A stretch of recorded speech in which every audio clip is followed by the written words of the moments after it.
Okay, it's 5 o'clock. Stand for the Pledge of Allegiance. Pledge of Allegiance to the flag of the United States of America and to the republic for which it stands, one nation, under God, indivisible, with liberty and justice for all. Okay, thank you all for coming tonight. With your permission, we would like to move Parks and Rec up first on the agenda. So moved, if you need a motion. Yep, motion, second. Okay. And after research, we found out that there's no problem. There's nothing, no action to be taken. We're just going to leave it like that. I can just add on that. You want to add on? Go ahead, Mr. Jim. Chairman, yeah. I was requested to look into the status of the Parks and Rec Board and was advised by our town attorney there are no Parks and Recs commissions in New Hampshire. And if you look at the state site, they're not listed. So the initial opinion was that the town might need to address that and potentially talk about an advisory board. I went back last week advising the attorney that you were going to be discussing this Monday, and was there any else they could look at, and could they go back and see if there was something passed years ago? And they went to Concord and was able to notify us this morning and sent over the document that in 1955, this bill 422 was passed and established your Park and Rec Commission, 3 people, 3-year terms.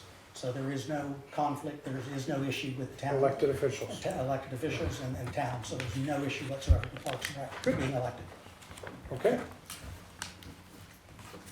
All right. Can I speak? Yeah. Go ahead. Brian Hemlock, prior commissioner.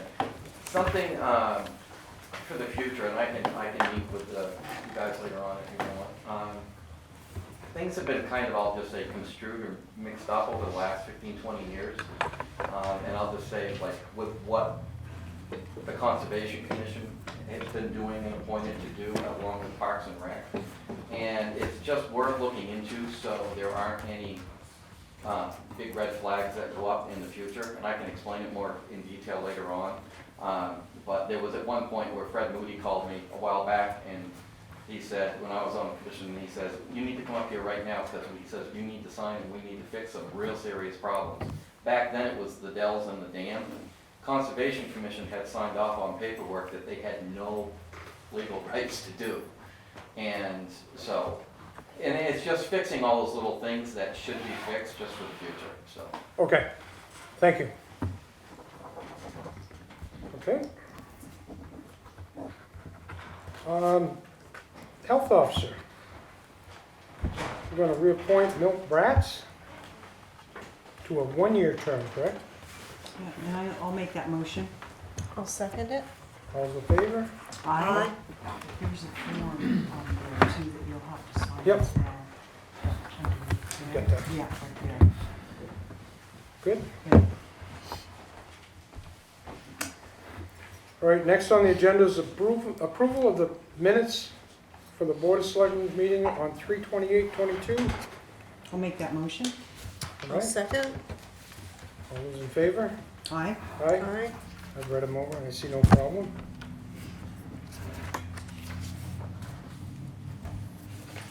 Okay, town managers updates, presentation. None, we can go into EMS. Want to go right into that? Yeah, yeah. Oh, hang on, do they have me? Yeah, we got you, town managers updates and then, Let's go to the end, because my item will be under the add-on. okay. Okay. All right, so we're going on to old business on the EMS commission. The advisory board that we're putting on, we need to have a mission for them and what we expect and what we'd like to see. And that needs to be discussed. There's a 5-member board that's come up. Actually, we had 6, but one may not stay. Right, So, right, yeah. okay. And So basically, what we need to find out is how we got to the point we're at right now, from what we were before, and try to find out what we can do to make it better and be more cost effective. And that's why we put this advisory board together.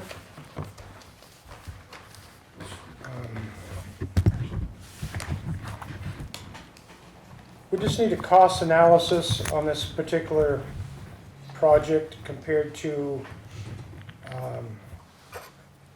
paying it out. We have to look into overtime expenses, collecting on the billing process, training, and the transfer. And that's all stuff that needs to be looked at to see how we can make this work. Any comments on? The only thing I would add, and it may be included in there, representatives from Franconia are here today. Okay. Town administrator, selectman, and chief, I think. Because there's been an issue with mutual aid and EMS, and Littleton has kind of become the default go-to for Franconia. And we all know that's not a workable situation under mutual aid in terms of there. So we had a meeting with them last week, and so they're very reticent to hopefully maybe something can come out of this commission and in terms of some type of plan or something that may be able to partner Littleton and Franconia so that we get out of an issue with the mutual aid and we have more of a working agreement like we have with Sugar Hill and Easton. So that's what. Yeah, okay. Okay. And is there any? No, well, I mean, We can speak to it, answer any questions. if you yeah, have I any. mean, they're aware, they know that we're down there a lot and Right. it's kind of And putting strain on them, but is there any reason why we're doing it now? In the last 3 months, as every town, we've lost a significant number of our members, either through moving, injuries, mostly just relocated out of the area. So the mutual aid started to fill in, and then we realized that our ranks are severely depleted. So we're basically can no longer effectively run our own ambulance at the way it is now. We do have a plan, or we're working on a plan, but as you know, mid-budget year, it's not the easiest thing to implement. Hiring more people with unfunded money, so. But we do have an ambulance budget that's not being used, because nothing's happening. So if we could enter into maybe some sort of a, whatever your commission comes up with, an agreement, more than a mutual aid agreement to help us get through until we can rebuild the ranks or come up with a more long-term solution to our problem.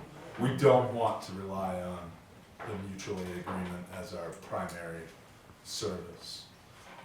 Yeah, that's. And that's one thing this board has to look into is see if it's worth our while to do 100%. that type of thing. We get it. Obviously, you come out with like a contract type, we'd have to be open to that for the, Right. for the short term, or whatever term you guys deem, because obviously there'll be, it's a give and take. You need to lay out an expense to help us, and it needs to work out for everyone. So we're just here to ask that maybe that process begins, and, That's something they can look into, yes. yeah. So, and I appreciate them coming to. Yeah, thanks for coming and, letting you know. I mean, they know it's an issue, so it's not, Yeah. it's And we're lost, yeah. we're gonna also look to solving our own problem, but it's not gonna be as quick as it needs to be. one of our problems is every time we get toned out to Franconia, they call in for station coverage, which is overtime. Yep. And just adding to our budget. Exactly, I get it. It went a little longer than we knew. I'm not listening to a pager all the time, so until it was Right. brought to my attention, it seemed like, Chief McClellan,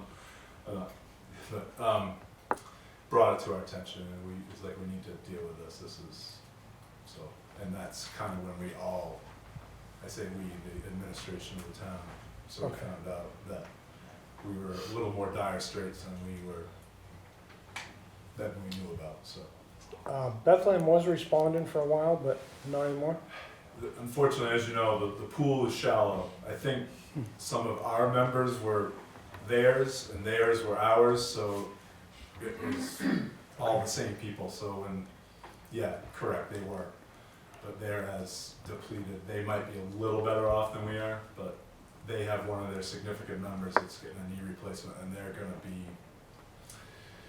Okay. that's, I would say, 50% of their ambulance department right now, so I don't wanna speak for them, but Yeah. we have the same thing, an aging population and a bedroom community and a second home community, and we just don't have people that join fire departments and ambulances Right. anymore.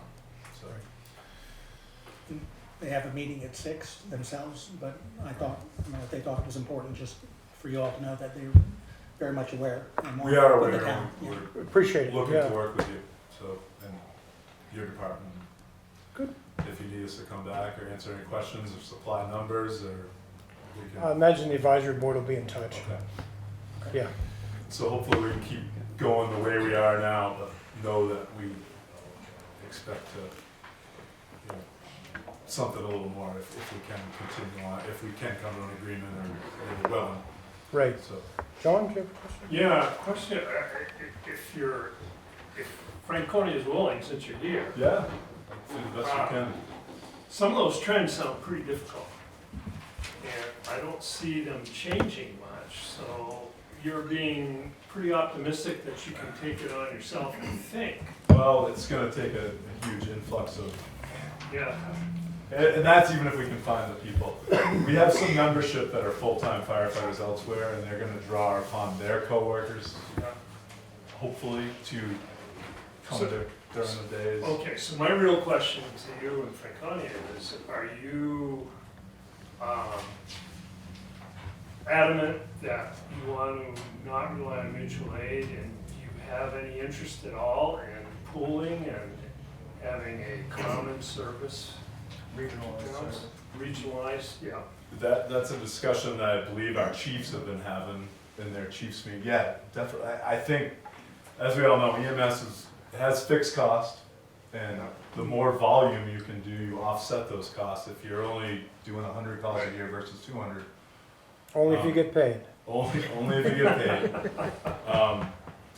So, you know, if you can increase So, the and call I realize, volume in your business. I realize you don't speak for the whole town. No, 100%. It'd be interesting to know the sentiment that's there about, We've been talking about, I think that's probably the only way this may work in the long run, but you know, unfortunately, we might have an ambulance calling out from now, so until all those details get worked out. You know, the mutual aid is one thing, that's when your department is on another call and you need some help. Yeah. That's not, unfortunately, where we're at now, we just don't have anyone that we can, so. Sure, if those of us that were around for the MRI study, MRI did recommend as a potential solution, a more regionalized service. The downfalls to that are the complexities of the intergovernment agreements. Towns have to agree to work together. And a lot of times with the New England Yankee type mentality, it's something that it can be really difficult to come across. And so it was something that they listed as a good solution, but politically was too big of a wrangle at that particular time. So I think it's worth going back and looking at that specific recommendation and the MRI recommendations to see what we could do together. Certainly there is benefit in numbers, and even here in Littleton, call volumes increasing outside of that pretty substantially, and so there's not a single path forward, I don't feel like, as far as staffing wise. It's utilizing full-time staff, call staff, part-time staff are all options that need to be fully explored in order to make sure that we can meet the needs of the citizens. Thank you. Do you have a copy of that MRI report that we can take a look at? I'll have Chief send it to you. That would be great. Yeah, thank you. Marco, you got it? Yeah, I got a question. I've been appointed to the commission, and as obviously you know, Yeah. I'm a little bit at a loss. I feel like I have no direction, and we haven't met yet, so that's part of it, I'm sure. But also, are we expected to come up with our own mission statement, or what is our charge? I'm not really sure. We know you listed some things at the beginning. One of the things you said, I'm not sure I know what it means. You mentioned some of the things are clear, but one of them is versus paying it out. Can you explain what you mean by paying it out?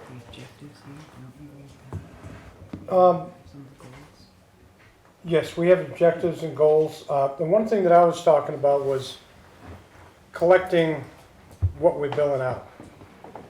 That's the problem. When it's 21 cents on the dollar that we're collecting in, then there's a problem. The rest of it's on the taxpayers. So Carrie's got some objectives. So, for the EMS, and thank you, there's 4 of the 6 committee members here tonight, so we appreciate that and your willingness to dive in, because it's new territory. But the objectives that we had laid down here, it says to act as an advisory body to the Board of Selectmen in the interest of emergency medical services in the town of Littleton and Littleton Regional Catchment Area. The committee is responsible on the financial aspects of system operation and making recommendations for collection, analysis, and dissemination of EMS-related data. The committee may recommend in favor or against expansion of future services to other communities, facilities, or services offered under the provision of EMS for contracts based on financial consideration. The other thing we don't want to do is box the advisory committee in either.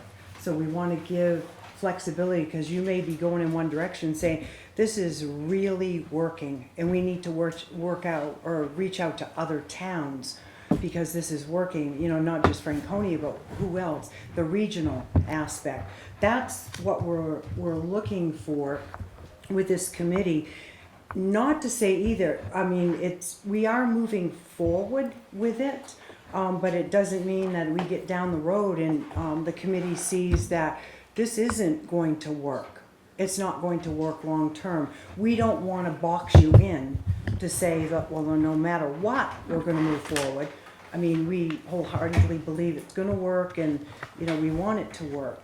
But does that help, Franco? The first part helped, the second part didn't help Okay. at all. And the only reason I say that is because some of the things that we might consider that may alleviate our financial pressures only work if this is something that the town's committed to doing. Right. And we can't even get anybody on, and it takes cooperation from other organizations and businesses to have those discussions. They won't have those discussions unless we're committed to go forward Right. with an EMS.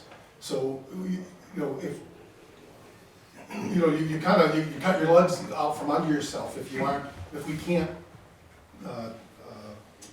I don't know, negotiate is the right word, but if we can't communicate with other organizations in that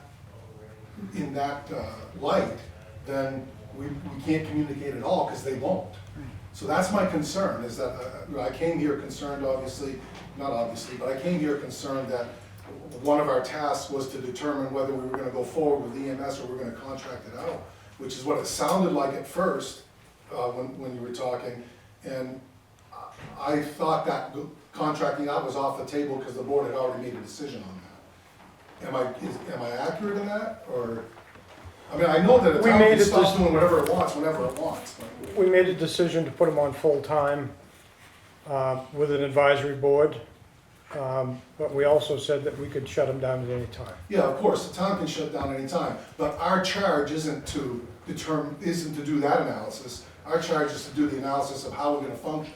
Right, Okay, yes. I'm good, thanks. My name's Mike Skillen.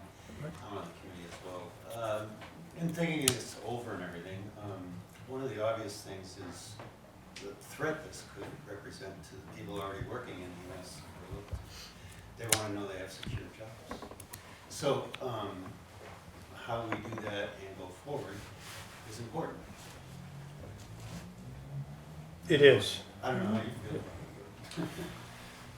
Well, thank you. I will say that all of your firefighters are listening, and we're all kind of waiting for the other shoe to drop. That's the feeling. It is having an effect on the morale of the department. I took a few notes. We built the system in 30 days. People said, you know, geez, you don't really think you can pull it off. We did. In the middle of that, we lost the chief. We had an interim chief that worked 2 to 3 days a week for 6 to 8 months. So we did it with less leadership than we would have liked. We operated on a budget less than MRI recommended, met the revenue expectations, and stabilized the cost, which was one of the big concerns. We had seen large contract demands come in at a very last minute type of situation. All the while, the call volume has grown in 2018. We responded to 1,060 calls for service. Right now in 2022, based off our call volume from yesterday, we're expected to run 1,600 calls. We're able to staff most concurrent calls, so normally we can get 2 ambulances out the door, which is something we couldn't do with the contractors. The area EMS services are contracting and or failing. You're hearing that. We've stabilized that operation during a global pandemic and then led the way with providing clinical and logistical support to hundreds of vaccination clinics here in northern Grafton County. And so to me, it's kind of like, how do we define success?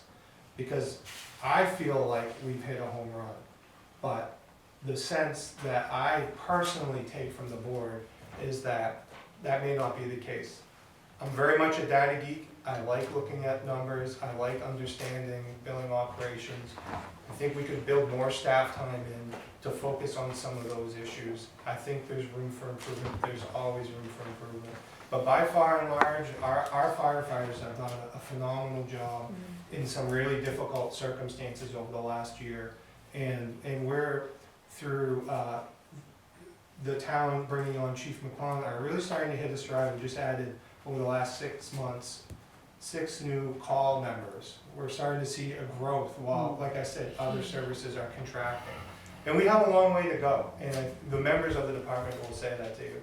But make no mistake, you know, they are hearing this, and there's the little things that, you know, that are unspoken in communication as well, and that matters to employees, and it matters to recruitment of employees as well. So, you know, I hope, I'm looking forward to the process and getting the data that we can get and look at, and having some fresh ideas about some new approaches to some issues that we're having. But I am concerned about us being able to recruit and retain membership with these types of conversations. Thank you. Just a follow-up. Yeah, I was hoping that the committee could develop a feedback loop between the committee, the selectmen, and the actual EMTs. So if they had concerns, suggestions, and they wanted to work it into the budget or something they've been on their wish list, well, we could consider that as well. Obviously, if you work in EMS, you have a lot of ideas about how it ought to run, right? Sure. Yeah. So that needs to come out, and people who are working in Littleton EMS need to know that they have a voice in this process. That's the only place it's going to work, in my opinion.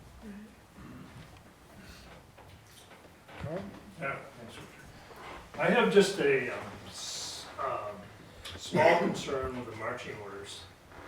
I think they're still, and first of all, I want to make it extremely clear to the EMS people, the fire department, the police department, I do appreciate and know that you guys put yourself in tough positions at times, and I do not want to ever be thought of as attacking that. You do a nice job of that. At the same time, we have to find what's best for the town of Littleton and what's the most cost effective. So some of those marching orders that you mentioned were pretty good, Roger. I think they're concentrated on efficiency, but there's sort of a sacredness around the format that we now have, the structure we now have.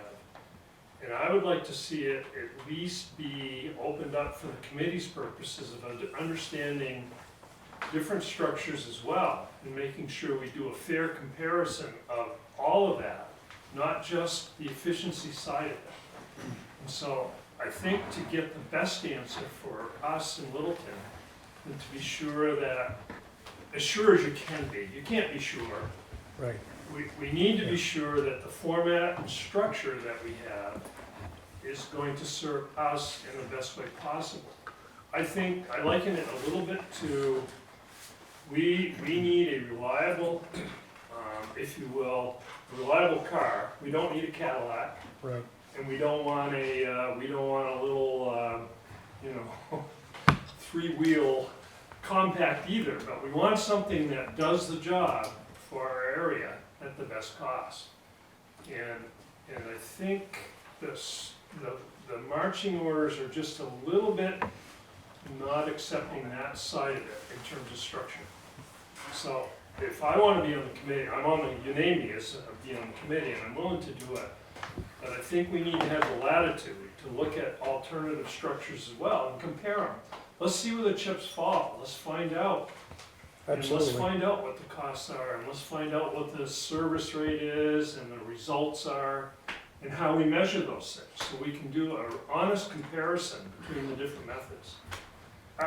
And I'll just add, I brought this whole thing up during the budget committee. I'm on the Littleton Budget Committee, and I brought it up because St. Johnsbury and Littleton now are almost the same identical populations. St. Johnsbury is budgeted on they contract Calyx, okay, and there's problem, we all know there's problems with that. But Calyx's budget for the year is $267,000, I think, for all of St. Johnsbury. And our budget here for our EMS services pulled out of the fire department is 55. yeah, somewhere around there. And then the difference is, can you make it up in billing? And so that's part of the issue as well. But in total, I think we need to have that full visibility of options and compare those. So that's what I would advocate for. With everything figured in, what it costs to run this service. Yeah. And that's a little bit on the high side to try to put those numbers together. It could be that we end up with a hybrid model somehow Yeah. that's better. Or maybe some regionalization may be an advantage, and others may see it as well. So, and I recognize people have jobs and they're depending on them, so, I don't wanna be, No, I absolutely. don't wanna be Genghis Khan slashing away at everything, that's not my idea. Yep, you can speak, yeah. Population. I understand you're talking about the population, the actual physical population of St. Johnsbury and Littleton being around 6,000. Correct. You have to remember that Littleton has a very large industrial park. We have a very large shopping area down in the meadow. So we're not just 6,000 people on a daily basis. We balloon far higher than that. No, that's a fair And that's comment. what our services have to cover. So that's why our budget is much bigger than St. Johnsbury's, because we cover twice as many people Well, on a maybe. daily basis I'd like to look because at the of. numbers. Yeah. We can get you the numbers. Yeah, but it's a fair comment, fair comment. Yeah, you're looking at daytime population. Yes. Because, our firefighters and our police aren't just restricted to taking care of Littleton citizens. Right. They're responsible for everybody who is in. There's 13 to 15,000 people here on a daily basis. Right. We're not a 6,000 person community Right. when it comes to We may public have, services. we may have 6,000 residents, But but to that's some not what we extent, are the on a same daily is true in basis. St. Jay. They have insurgents of the population during the day as well. I lived there 40 years, so I know. I don't believe they're at the total, the number that we're at though. Maybe not, but it's not just, there's two sides to every coin. You have to look at them both. Yeah. Can I say something? Yeah, go ahead. I know when we were revisiting this, because it was a 3-year pilot program, and we had shared with Jim, we do not want to wait till the 11th hour. So that's why we had made a decision, we are going to move forward with it. The overwhelming support from the taxpayers was incredible. We need a full-time EMS, we need full-time fire department. They're doing an awesome job. I mean, the phone calls that I got, the letters that I have, and these are people, they're paying taxes. So they're more concerned about the quality of life and knowing that they've got the quick response from the firefighters, from the fire safety, the EMS. For them, it's worth it. So we've got that mix from, then there are those that say, well, my taxes, will they go up? Because if we have increased services. And to Linda's point, at one point, the statistics show that we truly are a small city. It's between 72,000 and 120,000 per people per week on average that come into our town, use our services. And we're, in defense too of the firefighters and EMS, I think they would tell you that a lot of their calls now are more drug, well, and the police too, drug overdoses, homeless. So we're not just talking firefighting. And I think their package that they bring isn't just managing the fire department or running an ambulance. They're actually psychologists, they're housekeepers, they're plumbers, they're a mother, a father, and they're all those things in between. So I think we're looking at a much bigger picture. And if our taxpayers are saying, this is what we want, I think we have to listen to that too. But in a fiduciary relationship or responsibility, we also have to say, okay, is there a way we can do it more efficiently or help them in that efficiency? It's homelessness isn't just a police or a fire department problem. It's a village situation. So I think in looking at that as a bigger package is critically important too. Thank you. Anybody else? Any? All right. I'm just throwing this on there with your committee, if they were looking at it. And I know my father had brought it up in prior meetings too, with the possibility of doing what other states have done, which is county. And the biggest problem is like we're all seeing, Frank only said, the lack of volunteers, the lack of help. It's overwhelming no matter whether it's recreation, whether it doesn't make a difference what it is. If we start possibly looking into county, even EMT, even fire in some cases, to look where, we're sharing, utilities. I don't have the answers, I don't even want to know, but that needs to be something that they need to start looking into. Where, it could be, you never know, it could be based out of Littleton, but it's still servicing other areas. But I also wanted to throw on something that's very important and it needs to be dealt with ASAP. I don't know if it is already, but your 911 emergency calls, if not done correctly, they're going to affect the insurance rates of the taxpayers in this town and the automobile owners massively. This happened about 6 or 8 years ago, where people were calling 911, everything was being dispatched under for auto and for fire.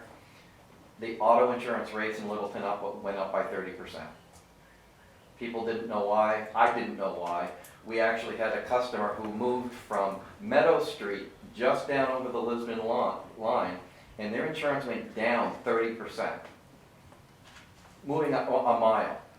And we finally figured out what it was by contacting insurance companies and the services. And at the time, all the 911 calls that were coming in were all being dispatched out. So like if your fire truck went, your police department, it was, so if 4 people went out, it was called on 4 times. So instead of having 100, you'd have 400 calls that were showing up. Plus making sure that if it's a EMT where someone has a heart attack at their house. I don't know how these get labeled out there, but make sure that their impact is correct, because for actual fires in Littleton, we don't have that many. Well, you don't want to make it so your fire department's showing up being called out for 800 fires a year when they're just going down to a hit and run down at Walmart. That needs to somehow be, again, I don't know the labeling, but it's through insurance services, ISO or whatever's the name of the company. If you can't find it, let me know. We'll look and try to help find it. But those things can have and are having a massive impact, not just in Littleton, in a lot of different communities. So, Thank you. I can at least address a couple pieces of that. The same dispatch protocols are in place generally throughout Twin State, which is this whole general area. So if a caller reports a motor vehicle accident in Lisbon and they report the same information in Littleton, like the same accident happens the next day, the same resources get dispatched. So Littleton doesn't have a unique protocol in that might like drive up call volume or something like that. There are certain things that trigger different types of responses. It's a little bit complex, but dispatch manages that, and they have a quality assurance program to ensure that that's done correctly. As far as the reporting side, on our side, we ultimately generate what's called a NIFRS report, which is reported to the state that classifies the call. For example, an EMS call, a straight up EMS call is coded 321. And so I read all those reports to make sure that they're coded correctly and that there's no errors, and I do a monthly review of them as well. So we do a very good job of making sure that something that was a car accident doesn't get classified as a building fire, or a medical call as a car accident or something like that. So. All right, So, I'm actually with Franco Rossi on this one. You're giving a pretty tall order to a group of volunteers to do a job. Needs to be much more defined. You're sending us on a chase. If that gentleman is standing in front of you as your employee and saying that his employees or coworkers are concerned about the morality and the interest, then there's already a perspective that these 5 or 6 people that are gonna do this job aren't gonna be effective. Second thing, is it your wish as a board to have a financial plan brought to you as a recommendation? That's a question. Is it your interest that this group meets, comes up with a fiduciary financial plan of how the ambulance system is gonna run in the town of Littleton and or in the other towns? Are you looking for a financial advisory presentation as a final deliverable to the board? it has to be included with it. Okay, so going forward, are you expecting that this committee is going to meet with the firefighters and the ambulatory people that are providing the service, understand the level of service that is being provided in the community as laymen who are not EMT people, understand that, come back, regurgitate that to you with a series of recommendations of how we can improve the quality of the level of service in the town through transport and better quality human beings or service? I'm kind of putting you on the spot because Yeah. that's what these 5 people are gonna have to do. Right, They're gonna have to sit down, roll up their sleeves, spend a bunch of hours figuring out what's going on, learn about EMS. I'm not gonna say that everybody in the room knows EMS, probably don't. But most of these people understand financial. They can look at Financial. a set of balance sheets, but what is the reason? Is the reason that we're not making as much money or making it net neutral because of something? Is that what you're looking for recommendation from this group? I guess we're looking at a cost analysis on what it costs us to run this particular system we're running right now, Okay, in comparison to if we hired it up. okay.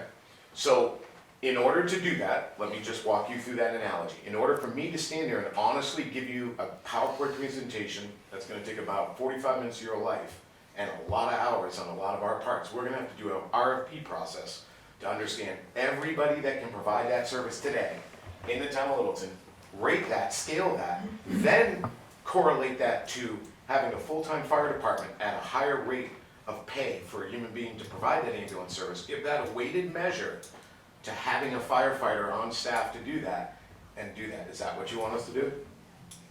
Well, you're opening up a whole bunch of, I'm asking Yeah. because it is for due diligence to be done right and to stand in front of you and the taxpayers and make a recommendation that's wholeheartedly done correctly, thoroughly, and no bull, no political agendas, but facts, numbers, lie. That is a lot of work. If that's what you want us to do, please tell us so we all know the level of involvement that we have to do. I'm in, I'm happy to do it. I just yeah, I want think to that know. would be fair. Okay, I think that would be fair. okay, You? so, So I just, can I finish? Sorry, go Franco, ahead. Franco, you can be a part of it, I'm good. no. So next would be is if that is our responsibility and our charge, fine, so be it. What authority or power are you gonna give us to do that? Operating as a non-government official or municipal employee, I don't really have the authority to post RFPs or to work with our financial team and to develop RFPs and pull them back. So how much rope are you gonna give us is kind of what I'm asking, in a nice way. I Not think they being can get condescending. the information right out of the town though, that they need. Yeah, in Yeah. fact, what I You can envision, just- our role would be a supportive role, to provide any data, Just any to- information, do that for you. For, Okay. under request. As almost like a staff support, not there to direct, not there to advise, not there to tell you what a conclusion you come to, just to make sure that the data you need is available. Okay, so that helps out of the town. Talking to the fire chief, we're a third-party biller, so that means we subcontract out our billing, so we're gonna need that relationship to have a door open, so we can ping that data, bring that in, give you an analysis of how much we collected, what we billed last year, accounts receivable, what was dead debt, what was accountable debt, all of that. So in essence, you're asking a little bit of forensic accounting to go backwards in time, look at what happened last year, bring it forward as a presentation, and say, this is what happened last year, this is how it goes forward, and then RFP it out against there about anything that could serve us. And then give you a weighted matrix against how it compares to cost-wise with our own in-house. Did I sum that up? Yeah, No, No, I mean to them, hold on, yeah. hold no, I don't think so. on, okay. How about if the taxpayer, they come to you, who the hell are you? So that brings it, To come up, with this budget monthly, first of all, what are you gonna do, monthly, yearly, 6 months? This budget that you're gonna work with the fire chief. so. And the taxpayer, it comes to you, and all these 5 guys over here, and tell, who the hell are you? Thank you. So he brings up a good point. So Rudy's point is, the 5 of us that are gonna be doing this in the advisory capacity that are not elected and serve at the pleasure of the You are selectmen. nobody. Right. He told you to do that. Yeah. So let me finish it. So what's happening is, he's not wrong. So these 5 people are also gonna be pinged by the community when they hear our names out there, and Rudy's gonna call me up and say, you know what I want this. But we're not gonna have any binding authority. All our own due diligence is to be done is research. We're gonna present it to them, and it's gonna be they that decide what happens, not us. But the point is this, when you present it to the salesman, what you do? You brainwash these 3 gentlemen that they stay over there with your opinion. Not the opinion with the taxpayer, with your opinion. You go over there, So- and you present them something, and what you do, you brainwash them. So here's a good idea. What Rudy's bringing up for an idea is that if it's just this one motion and we ask you 3 to come up Chairman, with you it. can laugh as much you want. No, hold on, Rudy, this is a good point, look at me.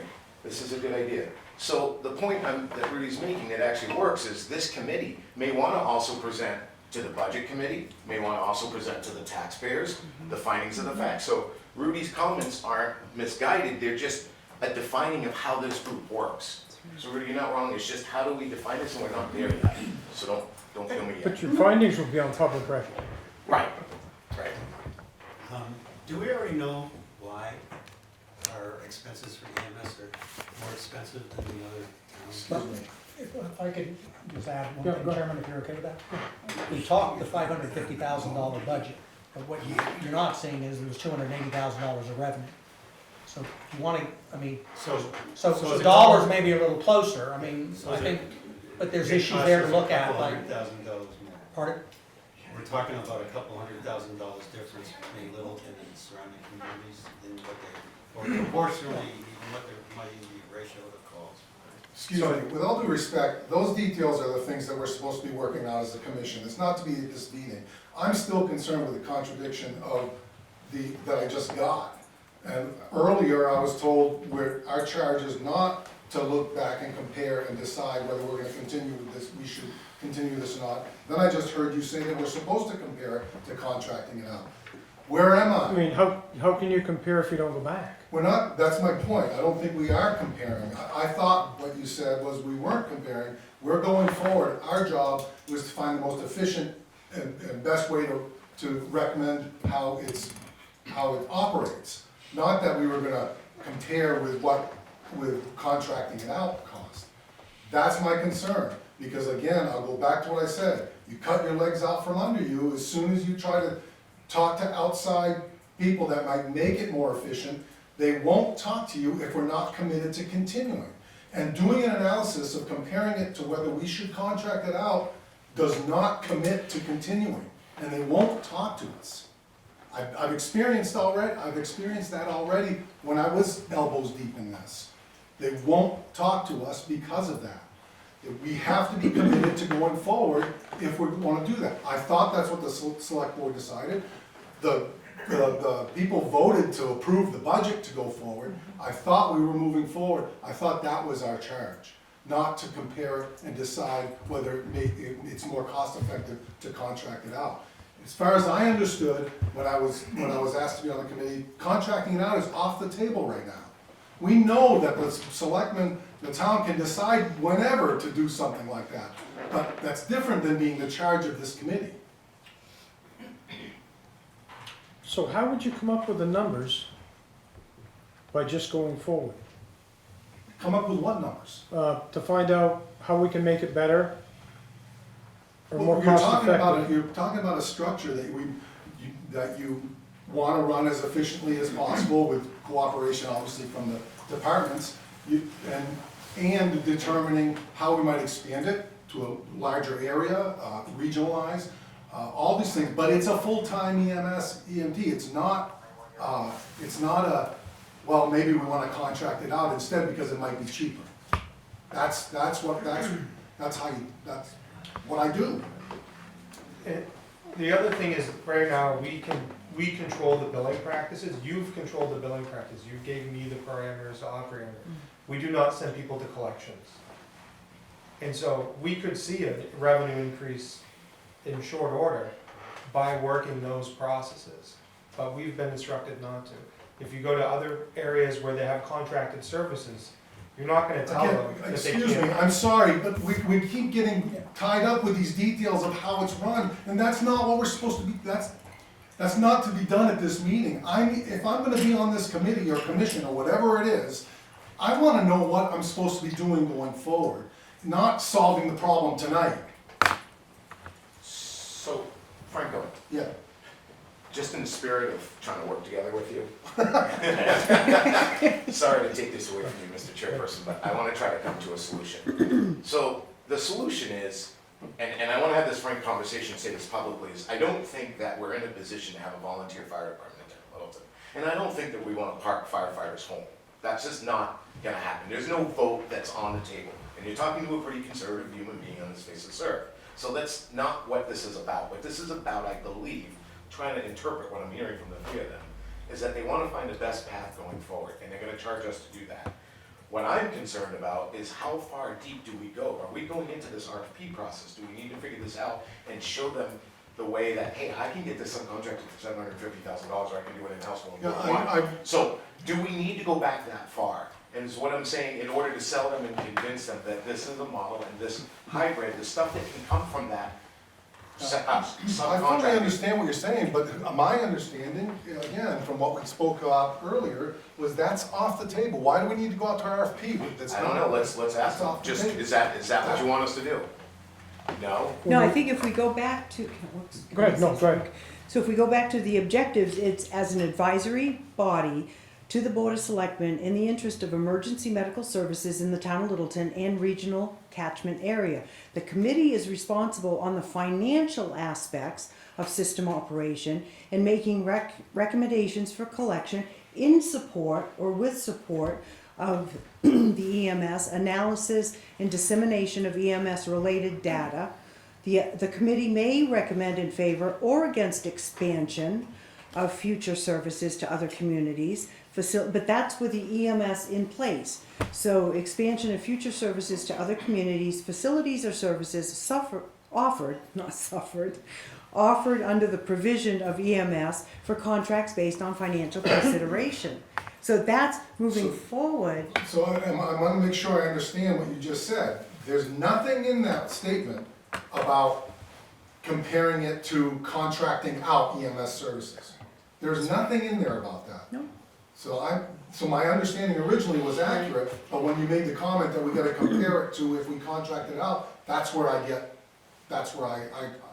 where do we go? And that's why I think the RFP issue is off the table. We don't That's need what to I'm do asking. that. Yeah, let's ask, what do you guys want us So to do? the financial part of it, where we find out what it's costing us to run it and how we could be better, you may have to dip back there and look at the contracted service for a comparison. Cost comparison, you mean a cost comparison or a comparison of the amount of service? I don't know what you mean. apples to apples. So you look at what they're having for service and what we have for service. Why do we have, I don't understand, this seems like a back door to try to find a way to get rid of EMS. No, it's not. But it sounds like it, because why are we comparing it to costs that they incur? We don't have any control over what contracted services costs they incur or anything like that. All we care about is what are our costs gonna be to do it. You can never compare apples to apples, because you only have the expense side for the contractors, not the revenue side. They always refuse to share the revenue side. So I don't, Heidi Hurley, I don't know what, I have no idea what I lost with meetings going on, but didn't the taxpayers vote at some point to have this service in town? Correct? So why aren't we letting them do their job and having them provide you the information? Why? The fire department and, Actually, I can answer that because I learned that firsthand. I had a nice meeting with the fire chief. why? I explained that with the town manager. And I looked at the fire chief and I said, I need to know 5 numbers. I need to know your gross sales, I need to know what your loss was. Right. He didn't have that information, you know why? It's because when that job was posted for the fire chief, it was not to find a business person who could read a balance sheet and understand that. That's not what we hired. So we're in a situation where a town manager with a fiduciary responsibility needs to run the ambulance system, come up with a way to make this work financially, because he can't hold that town employee responsible for making a mistake with the revenue stream, because it's not in his job description. That's not what we hired the guy to do. He can't even reprimand him when he makes a mistake in that category. Okay, but That's why. give That's them, the straight up give them answer the why. opportunity to bring that to you, because this person, I don't know your name. I'm Chad. Okay, Chad. You seem to know what you're doing, okay? So why don't you come up with the reports to give them?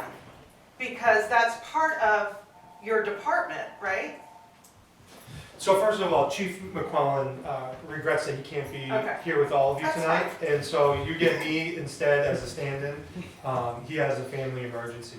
But all the financials, so we develop a budget. The budget's approved by the budget committee and the select board. So the expense side is right there in the budget. The revenue side, it's like, well, how much are we gonna make off this? In the town treasurer and finance director receives monthly reports from coastal medical billing.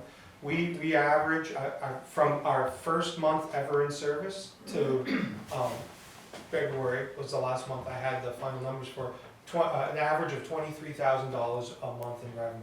I like looking at it in a long view because the revenue cycles can go up and down with EMS based off a billing cycle. So we're making more than that now per month, but if you look at through the total length of the program, we're averaging about $23,000 a month in revenue, and we know what our expenses are. Right, but could you break it down a little bit more for what they want to see? Sure. Right.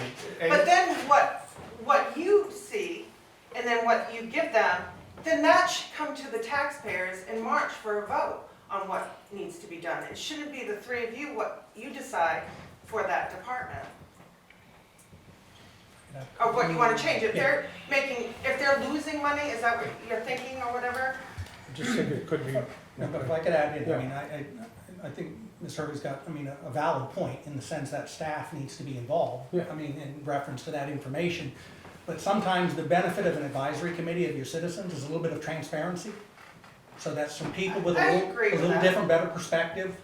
If I work as a firefighter or I'm in EMS, I'm gonna be biased, not definitively, but partly already for that. So maybe having citizens who aren't vested other than public safety and cost are able to give a little bit different perspective so that the information staff gives them comes back and maybe people feel it's more transparent. That's probably the benefit. But as the taxpayers voted on what they wanted, correct? And what they're talking about here is like Franconi was here earlier, I didn't know if you were here, Yeah. and then like potentially they got problems and they're trying to look out to see is there some potential agreement with like a Littleton. That's where this committee would look at those kinds of things and see what's the cost impact to the Littleton taxpayer and how does Franconia offset those so Littleton taxpayers aren't subsidizing the cities around, or the towns around us. Me personally, I think give them the opportunity to give you the first try at it. And if the 3 of you do not like what they have come up with, then do the advisory committee. you have to give them a chance because they're doing their job and you're asking something a little extra from them, which they're willing to do. Give them the opportunity. But we've been looking at the numbers. That's why we're here. Well, how many do you have on the committee? 5? 5. And not one is on the fire department or the? No. One call firefighter, What? Or one call, yes. Mr. Daniel. It's a conflict of interest. It is not. Yes, it is. No, Rudy, it's not. Yep. Bill? Thank you.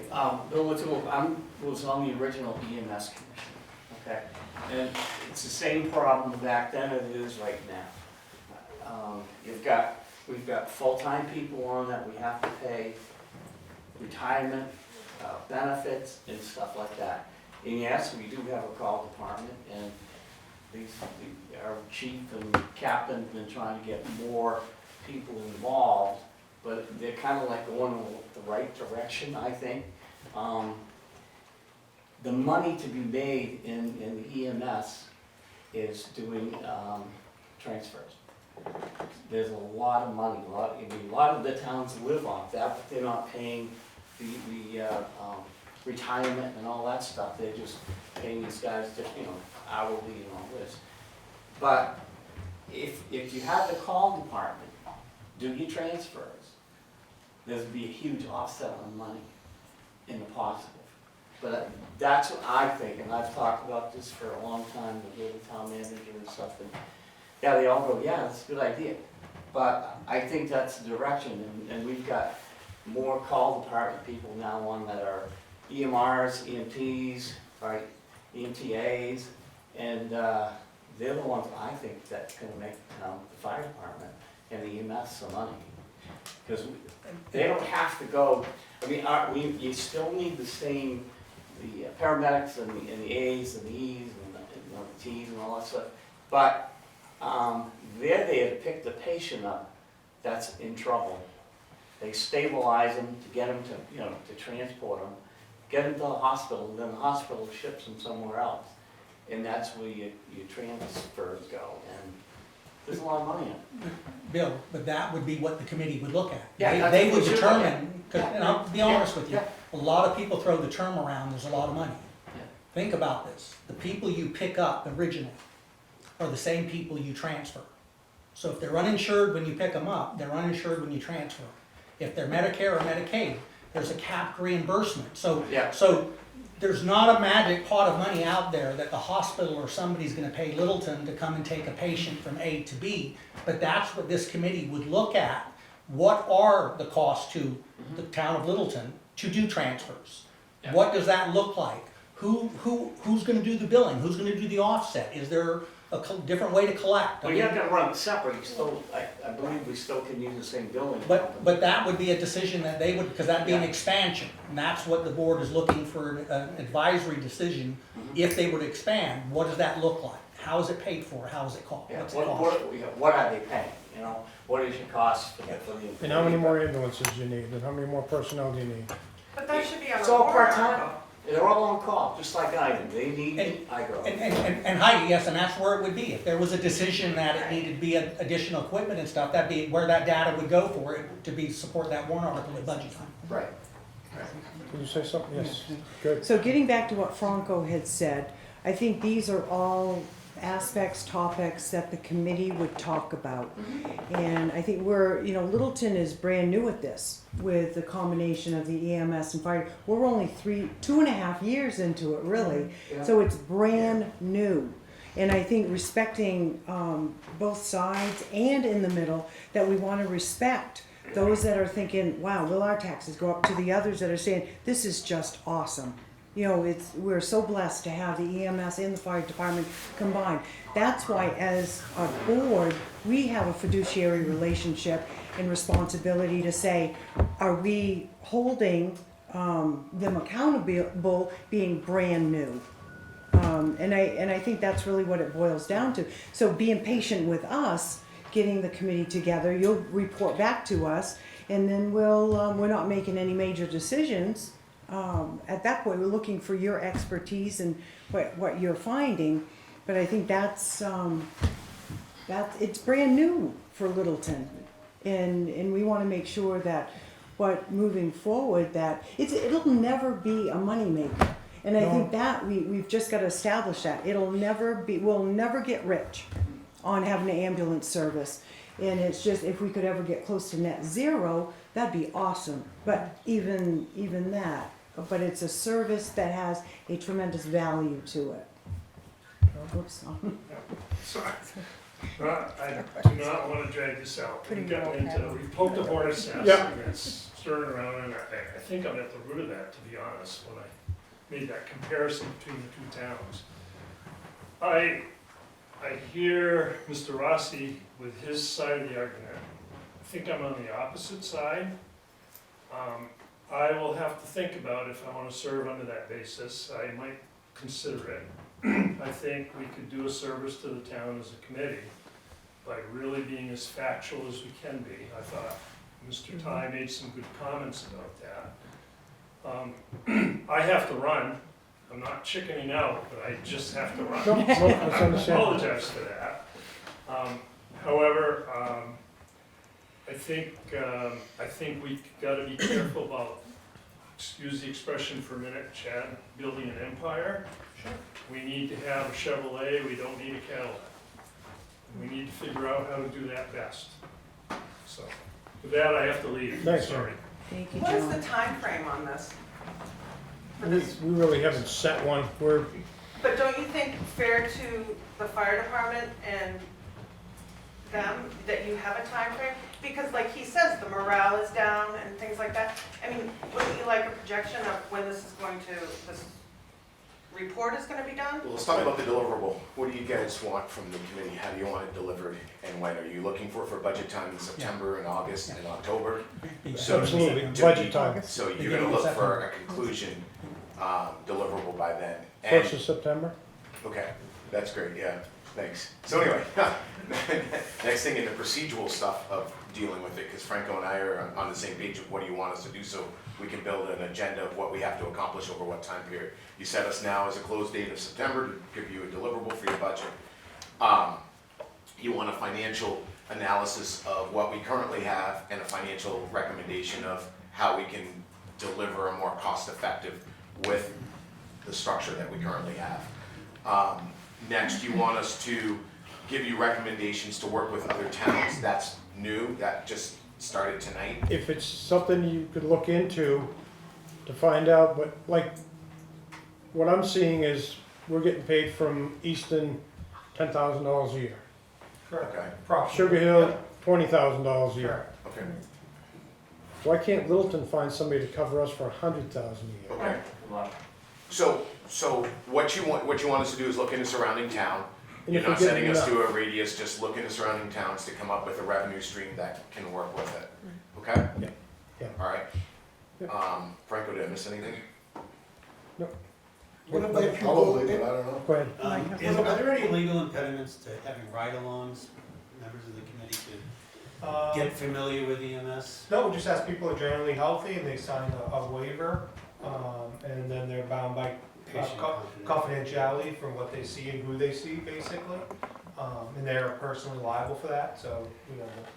And the town does assume a degree of liability, because if we have a ride-along and they decide to talk about some things they shouldn't, just because of the nature of what they saw, the town is still liable for that. But yeah, we do have ride-alongs. Yeah, I just think interacting with members of EMS for the committee would go a long way to familiarizing the committee with the field that they're digging into, as well as maybe allay some of the fears. The worst outcome would be everybody quits. You know, So I don't feel like we're at that point, in all honesty. I mean, people are watching, but I don't think anybody's quitting. yeah, you know, but things happen, and Sure. if you wouldn't want to feel, right now it feels rather adversarial, I don't believe that's necessary. But one of the sticking points is the idea of contracting out back to Cadillacs, et cetera. So, you know, I wouldn't mind if we took that off the table tonight personally, because it would facilitate what I'm talking about with the EMS people. The only thing I would ask to that is that we're talking, you brought in the word transport transfer. We're not currently doing that. What I would not want you to do is tie the hands of the committee to be able to look at a service that we're not currently providing that we could outsource to include other billing agencies as well as other service providers for a service we're not providing. I'm not interested in trying to gut the ambulance system. That's not the purpose of that, but to tie the hands and not have an RFP process to go out to other agencies and look at other services that could co-help would hinder all options. That would be my only angle. I'm not trying to circumvent your interest of not trying to bring in Calix. That's not what Wouldn't that the be intent is. whatever they came with in September to go on a warrant article for the taxpayers at that time, what they want? It would go through the budget committee, it would go And through the then- board of selectmen, yeah. if it got through those boards, Right. then it would go to the deliberative session as a warrant article. Yes, ma'am, Right. yes, ma'am. Good? I have one question. I guess the recent news is that the state's going to be opening, building, whatever the, I guess the health nursing program at up the old Stamp and Coin. Has there been any talks at all with, they're also not just doing nursing, but include EMT? So we could build up our call company. You've got people being trained, it could be locals during there. So, I mean, you've got the state training people right there. You may have, I don't know, 50 people taking classes. They're gonna need extra, I don't know, education, etc. Just works too, back there. That's what Calix has done for years over at Lindenville. 2/3 of their staff has been the kids who are going to school at the college. So, I guess, I don't know if it hasn't been discussed, it somehow should be. No, it has been, in the past, the college system has kind of dabbled in EMS, but, my last conversation, although it's worth another, go at it, because administrations changed, they weren't really interested in that, they just come out of it and they felt like, for whatever reason, it just didn't work out for them. But the state has used some of their ARPA money, and they're holding free courses. So I think one was either at Sugar Hill or Franconia, can't quite remember. And we've also reopened discussions with Littleton High School, the CTE program there, because they've had a firefighter program where we have employees out of them. So we're kind of taking it a number of different ways, but we're looking at, in order to continue to grow, we will have to grow our own employees, and how do we do that? So. The last procedural question is you want this committee to work through, like you three work through your town manager, and to use that as our point of contact when we need to get to Lori for accounting, when we need to get to the fire chief for a question? You want us to keep Yes, he absolutely. in our center, and that we just deal with he, and if he needs to bring the other people forward to us, that we're working with him and he only. So you don't have 5 of us kind of running rogue, talking to the fire chief, talking Yeah. to Mr. Miller, whoever it is, that we just stay focused with him. Good time. Is that what you guys want us to do? No, listen, it Yeah. would be a lot easier because then staff, so they're, set that time aside, so if you need their hour, it's not 5 of you coming at a different time and then giving the same information 5 different times, so Fair enough. absolutely, we can work all that Okay. out. Yeah, good. Thank you, that was my last question. One last Yeah. mundane question. Who's gonna set up our meetings and I who's nominate gonna? you. No. All in favor, say aye. Aye, the ayes have it, the motion's moved and carried. Thank you, Franco. I'll check the email I before you resign get home. immediately. Franco, the initial setup will start with the chief, Okay, some family issues or whatever right now, and we kind of delayed because we knew there was some yeah. concern on what was the direction. So it was kind of hard to get a meeting together if we weren't even sure amongst the 5 or 6 of you Sure. what it is you wanted. And so the goal would be to set that up, and then just based on the task you get into, you may meet more initially in the beginning and then taper off. But I think that's something the committee could set up. But once the initial one's done, pick a chairman, the standard things that go on. And Rogers, to these 5 individuals over here, they gonna deal with you next September, or from now to September, every month or every 2 months, they come right to you, that you are the chair, they sit down and they tell you everything that going on. We need to be updated Okay, on it. every when? Every month? They're gonna be working with the town selectmen with the manager anyhow, so. Right, There's your input is right there with your town manager on a regular basis. they gotta work through Jim, They've so gotta Jim go will through keep Jim us on advised. everything, so. Oh, And Rudy, I'll know if an issue comes up that they have to have a decision on. I mean, if there's a point where a recommendation, with me being with them, I'll know that's gotta be on the next what do agenda. they do? They're gonna send you a report every month to Jim? For a simple reason, we'll say yes. Is it every month? It may not. That's something that the committee, when we get together, is gonna be what particular project they're looking at. If they're looking at just transfers, that could be a different kind of report. If they're looking long-term in billing, the way we currently do it, in collections, there may be different timing on different things. So it could be different status reports based on what's there. The goal would be to have at least the potential expansion, if there was any, and transfers, and any efficiencies would be looked at by September. So if there was any issue for the citizens, we'd be in time for the budget and the warrant.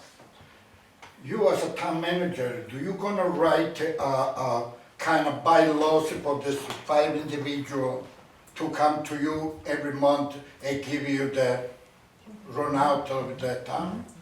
Now, the board, they advise the board. I'm a staff member assisting the committee. They don't work for me.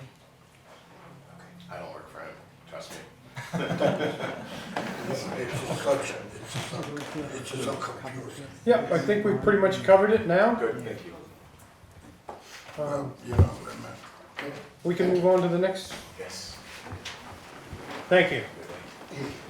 Thank you, guys.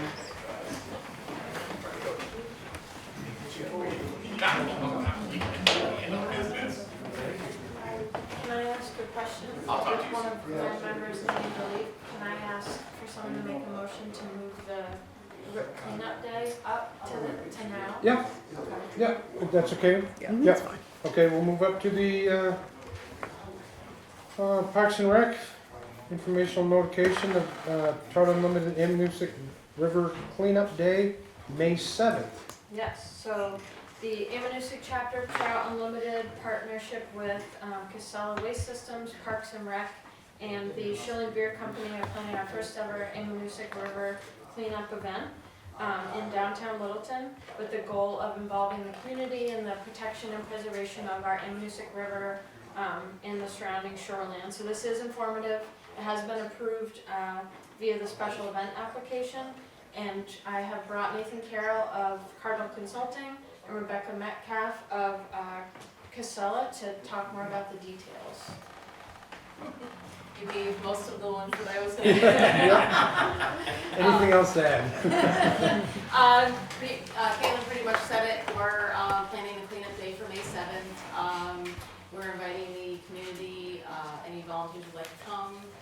We do have logistics set up for different locations between the two bridges, essentially, and we actually walked the rail trail today. There are some things that could be cleaned up there as well. So, and yeah, it will be, food will be provided by Inkwell and Shillings, and Home Depot is providing cleanup supplies along with the Sella. Perfect. Can I ask a question? Yeah. Will this replace normal Green Up Day, or in conjunction with? In conjunction with, there's multiple green up days. I've been working with Littleton Babe Ruth and the White Mountain School. We're doing a couple different green up days around the parks. This is more focused around the river itself. And as we walk the rail trail today over by South Street, there's definitely a lot of trash and tires and so. Good. Good, and thank you for doing that. Yes, Yeah. I'm happy to.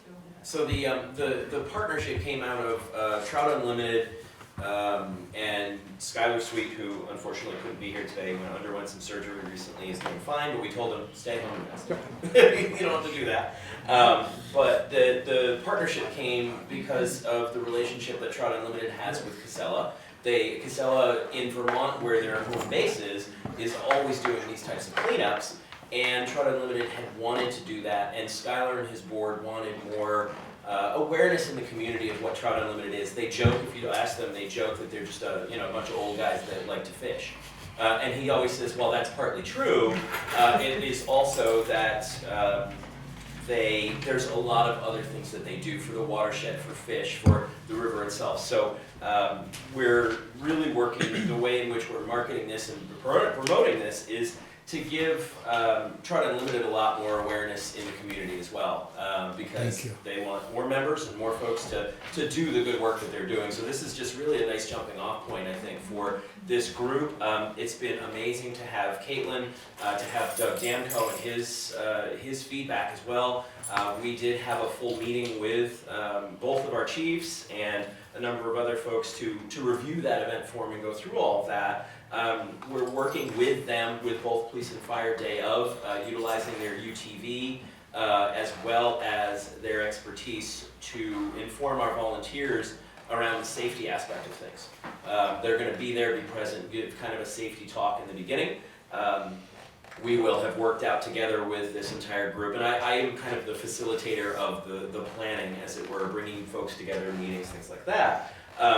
But letting these folks work together, kind of build a foundation so that this becomes an annual event sponsored by Trout Unlimited in partnership with Casella and other organizations in the community that want to be involved. So you will start to see a lot of these posters around. I will leave a bunch this evening if folks want to just grab it. We are asking that everybody sign up they can sign up for a 1-hour time slot anywhere between 10 o'clock and 2 o'clock that day. They can do that right on Eventbrite or through Trout Unlimited's page on Facebook. There's an event. There's also a QR code if you're into that sort of thing. A bunch of ways to get to the information and get signed up, to bring colleagues, friends, family, neighbors, whomever it may be, and to come and do some good work and have a good time as well. There's going to be raffle prizes and all those other fun things to get people excited too. So the biggest thing that we're in the middle of right now that relates to the town, and again, we're here because this is based at town property at the Riverfront Commons, is the abutter process, or the notification of abutters. So one of our zones is Saranac Street and kind of Amanusic Mill Street all the way down. And we want anybody that has an address there to understand, to know, to be involved if they want to. And I've proposed to Caitlin in terms of the abutter process that I would submit, we'd look at the tax maps in our area. I would submit the information in terms of the streets or the areas that we need to get in touch with folks. And we can talk about this offline, but have proposed that we work in conjunction with the town to get the address labels or things like that, so that we can then work together to get the envelope stuff, get them out there, and get folks informed. If we do have to do a couple of door-to-door sort of things, we may leave a note, that sort of thing, but have proposed that process, understanding that there may not be current parameters around it so much. But want to help to make it as easy as possible and inform as many folks that need to be. So that's where we are with that, and just working in conjunction with Caitlin. It's nice to have the town connection so that we make sure that we're doing everything right and informing those who need to be as well. So Good. Yeah, Thanks for what you're doing. it's our pleasure. Do you have any questions on it, or I think you gave some good logistics, so. Yeah, I do. Go ahead. So, and you probably mentioned it, are you gonna be providing special bags for people to do the cleanup? Yes, so Home Depot will be providing buckets, bags, pickers, Okay. gloves if needed.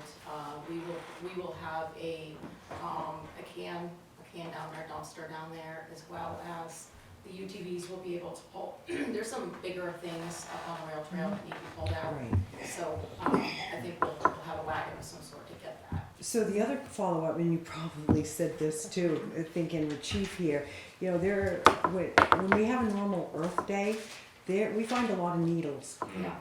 Yeah, So, and also those, I forget what they call them, but drug bottles?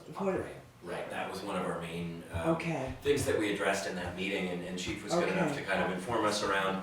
The bottles are seen less, the needles are more so, and there's a lot that they're going to share with volunteers about safe practice. We're going to have that, that sharps container on site. If they're found, there's going to be a way to handle that logistically that will keep people out of harm's way, essentially. And a little talk before you get started. Say again. A little bit of the talk before you get started. Absolutely, yeah. For each of those groups at the hour point, we'll have the same information. Yeah. We'll have staff there as well. and so we can deal with hazardous materials as they come up. Okay. All right, being that I am a major recycler, are you going to be recycling any of the trash that you pick up, or are you just having people pick it up and put it in a bag and? Everything that can possibly be recycled, yes, tires and batteries. That's why we'll have a can there, we'll have a trailer to take items away, so yes. Okay. We can't put things in landfill that can't be put in landfill, so, no banned waste. But what about recyclable waste that can go into a As long landfill? as it's clean enough to be recycled, yes. Okay. And usually it is, usually Okay. that's not an issue. All right. Well, thank you. Excellent. All right. Thank you. Thank you. I have posters too. Yeah, we'll take a few of those posters. Yes, Yeah. please do, by all means. Thank you. Yeah. If anybody wants to grab one. There. Send it to your bed. Yeah, small ones, yeah. Small one. You want a small one? Oh, right, right. No, but just know that the wash quick stuff, so we'll just let into town I'll cover. Yeah, Yeah. good. Yeah, Mhm. okay. Good. Moving on next, riverfront comments, phase one. Jim? Yes, the town appointed a RFQ committee, sorry, and we met with three companies that submitted proposals for the riverfront district. And the unanimous selection was S&E Group, which is a combination of architects and engineers. Their proposal was over the budget, so after some negotiation with them, what we presented before you is what is referred to as Phase 1 Engineering Architectural Services, not to exceed $68,750. And so if the board approves going with that company, which was the selection of your RFQ committee, a motion to approve that would be in order for tonight. I'll make a motion to approve that. Okay, I'll second it. All those in favor? Aye.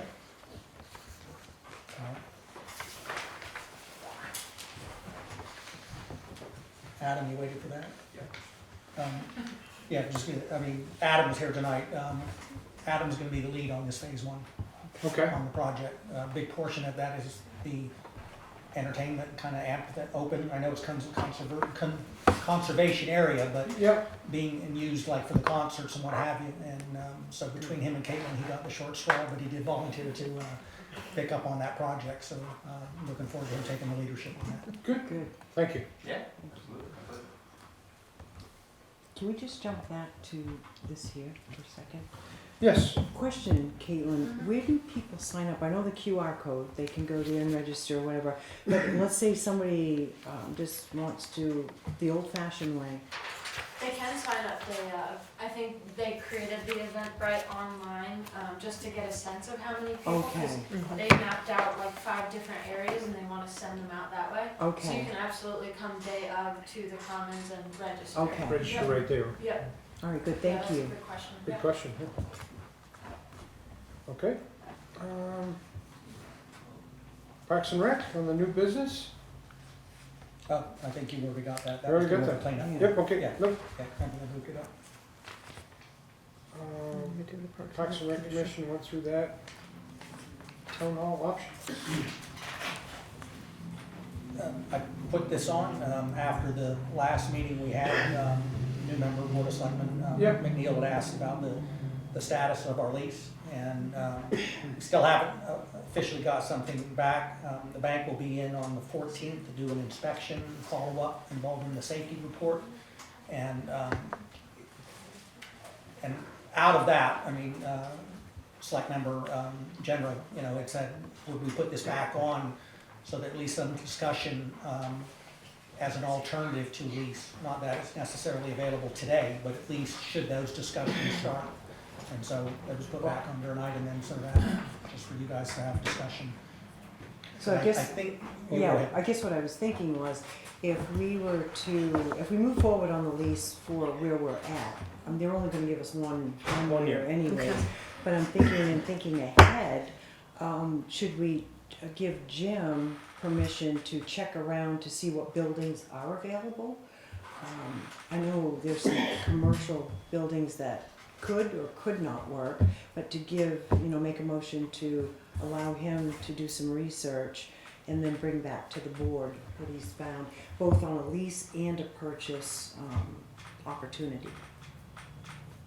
If that's, Yeah, that's, Yeah. we gotta move forward on this. Yes, okay, so then all I for would that. make that my motion then, and I will second that motion. okay. All those in favor? Aye.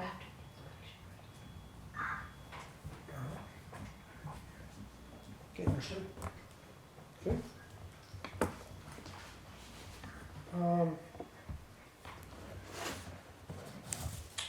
So, public comment.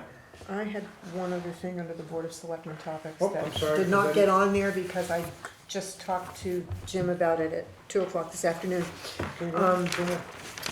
I don't know if you've seen the record. They wrote an article about the VA recommends closing the Littleton Veterans Clinic. We have over 2,000 unique patients that are seen more than once during the reporting period in the Littleton Clinic, and I would like, talking with, actually, you can probably explain it better than I can, that as the Board of Selectmen in the town, we should probably write a letter to the legislature or whatever, encouraging them not to close it because of those 2,000 plus. My understanding now is if we have a patient from Berlin, they have to go all the way to St. Johnsbury. And they had closed the VA clinic in Littleton at one point, but they ended up reopening it again, and I don't know, I don't have a VA member in my family, but I do know VA people that do use the clinic, and Absolutely. it's so much more convenient, and a lot of the vets are getting older, and they can't travel all the way to St. J. I know it's only 20 minutes, but still, it's 20 minutes further than they really need to go. Probably best direction out of that then would be to, because it's on a federal level, so it won't deal with the state. We have a congresswoman office right here in town. Probably a letter to her Expressing on our behalf of the concerns. board, the concern of closing that, and Yeah. ask for, at least on a federal level, to maybe reevaluate, and if they do that, at least acknowledge that they understand that there's an impact that would have, so I could work at drafting something up and present it to you at the 25th. Okay. Perfect, that's good, yeah. That's good, perfect, We thank need a you. motion on that, or? I'll make the motion to have Jim go ahead and draft the letter. I'll second All right, all in favor? it. Aye. Aye. Okay. Do me a favor, administrator, I'll see if you can get it back. That's what we're doing Yeah. Thank you. here. Okay, now we move on to public comments. He left.